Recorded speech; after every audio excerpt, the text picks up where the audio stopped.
Alors, Cloverfield, normalement, j'ai pas besoin de présenter la licence.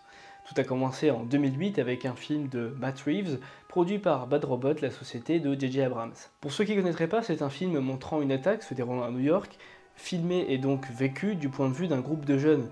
C'est relativement simple comme idée, mais c'est redoutablement efficace grâce à une très bonne réalisation.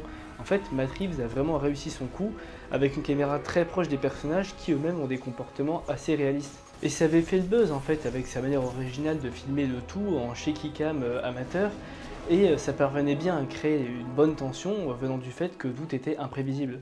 Il n'empêche que moi, à l'époque, j'avais pas du tout entendu parler du film. Et aujourd'hui, on va parler d'un film rattaché à la licence Cloverfield, sans qu'on puisse réellement parler d'une suite, puisque seul le contexte lie les deux films. 10 Cloverfield Lane est un film à petit budget, puisque c'est à la base un film indépendant auquel on a collé l'étiquette Cloverfield. Et c'était surtout le premier long métrage de Dan Trachtenberg, je crois que c'est ça son nom, qui n'avait rien réalisé et a depuis fait un épisode de Black Mirror. Vous voilà dans Avez-vous vu, une émission qui essaie de vous présenter des films, ou de vous rappeler à quel point ils sont géniaux si vous les avez déjà vus. Et je souhaitais en parler car même s'il a engrangé une bonne recette, proche des 80 millions de dollars, il n'a pas vraiment rejoint son prédécesseur, il a peiné à atteindre 460 000 entrées en France, et je me souviens moi-même que le jour de la sortie, on était à peine une dizaine dans la salle. Et typiquement, je suis sûr que c'est le genre de film qui, s'il ne s'appelait pas Cloverfield, on n'en aurait jamais entendu parler. Récemment, on a eu la même tentative sur Netflix de prendre un film de SF lambda, d'appeler ça The Cloverfield Paradox, et le résultat était franchement pas très bon.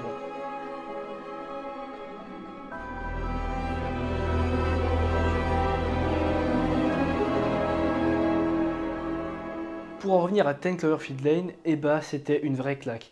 Les acteurs, le sound design, la mise en scène sont juste incroyables. Tout commence lorsque la protagoniste principale, Michelle, jouée par la fille de Dan Scott Pilgrim, a un accident de voiture et se retrouve dans un bunker attaché au sol.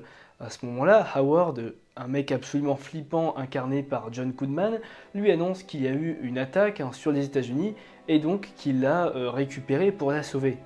Et il y a un troisième survivant qui est là simplement car il a aidé à construire le bunker et à l'aménager. Et à partir de là, c'est un huis clos qui prend cadre dans cet abri étroit et bas de plafond, qui est suivi du point de vue de Michel, qui ne fait pas du tout confiance à son ravisseur / sauveur.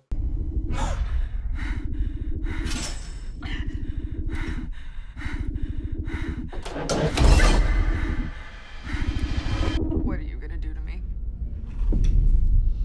I'm going to keep you alive. You were in an accident, and I saved your life by bringing you here. And everyone outside of here is dead.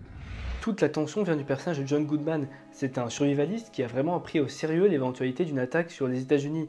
Donc il tient absolument à garantir l'équilibre au sein de son abri, bien que ses deux invités n'aient pas été prévus à la base. Lui ne cesse de ressasser qu'il fait preuve de générosité, et les deux invités sont paralysés du comportement paranoïaque de leur sauveur, jusqu'à douter de la véracité d'attaques au-dessus de leur tête.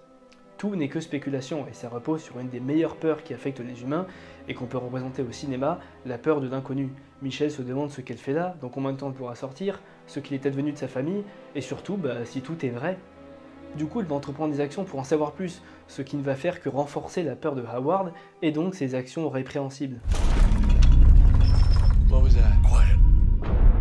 How do you know that this is real?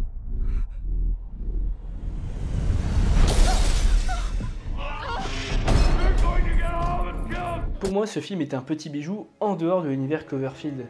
Et je pense même qu'il aurait été plus fort en dehors de l'univers, parce que dans le premier Cloverfield, il se passe une attaque. Donc dans ce film-là, on part du principe que c'est vrai, alors qu'il pourrait se dérouler de manière totalement indépendante. Le seul bémol peut-être, c'est la fin qui ne bouleverse pas grand-chose et empêche ce film d'être un chef-d'œuvre. Là où le film réussit vraiment, et c'est génial parce que c'est le premier film du réalisateur, c'est sur le plan technique. Entre le sound design qui est génial, tant il est angoissant, John Goodman qui terrifie par son comportement imprévisible, qui du coup paralyse les deux autres, qui n'arrivent pas à améliorer la situation. Et alors quand j'ai découvert tout ça au cinéma, dans cette ambiance vraiment étriquée, c'était absolument dingue. Et en plus le film avait été plutôt bien vendu, avec un trailer unique sorti 2 mois plus tôt, qui ne révélait rien d'intrigue, mais qui montrait juste une situation ambiguë, où ça démarrait un peu comme une comédie qui virait en film d'horreur.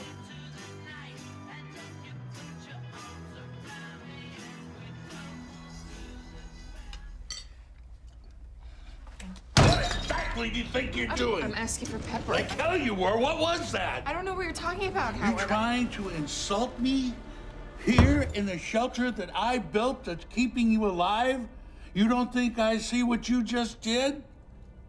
Is that how you thank me for saving your life? Calm down. Shut up! Shut up and stay in your seat! Contrairement au film présenté précédemment, c'est un peu plus compliqué à revoir car la tension diminue dès lors qu'on connaît l'issue du film. Mais ça reste un des meilleurs thrillers que j'ai vu, et pour le coup je suis content quand même qu'il ait été intégré à la licence Cloverfield, comme ça lui a donné un peu de visibilité. Mais au-delà de ça, toutes les qualités lui sont intrinsèques. Le film n'est pas riche grâce à l'univers autour de lui, il est juste bon. Et je pense que quand J.J. Abrams a vu ça, il a dû se dire bah waouh, ça colle vachement bien à ma Mystery Box, puisque c'est le mystère latent en fond qui constitue l'intrigue globale, et non la peur en elle-même qui nous vient du personnage de Howard. Thank you so much for saving my life. I guess I should go to a hospital now. You can't leave. An attack means fallout. Russians are developing some nasty stuff, and if the Martians finally figured out a way to get here, their weapons will make the Ruskies look like sticks and stones. Luckily, I prepared for this.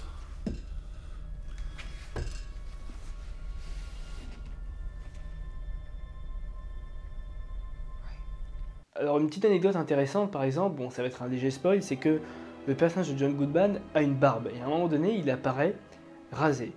Et rien que ce petit détail est absolument génial quand il est mis en scène, parce que la manière dont c'est filmé et la réaction des personnages, et même pour le spectateur c'est un choc, c'est-à-dire que tu as vu John Goodman avec une barbe, ça fait des semaines qu'il est dans cet abri, il s'est juste rasé, et ça nous fait peur parce qu'on a l'impression que ça signifie quelque chose, on a l'impression qu'un truc dramatique va se passer juste parce que il s'est rasé.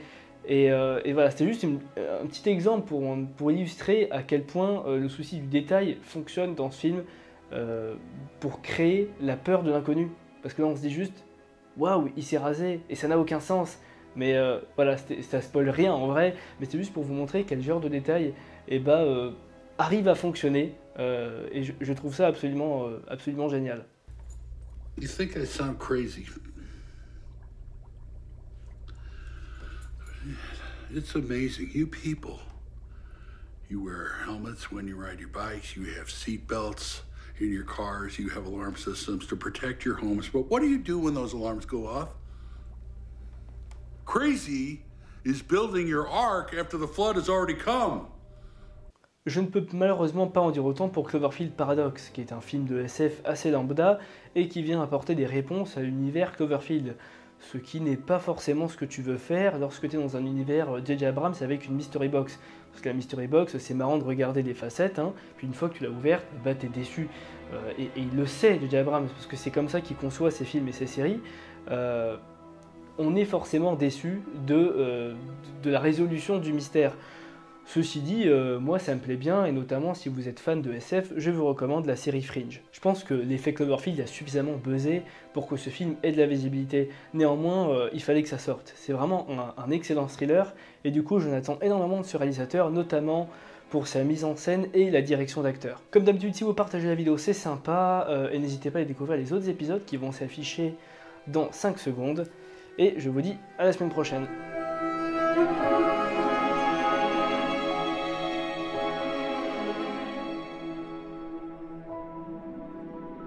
Je suis désolé, j'avais la voix explosée pour cet épisode, mais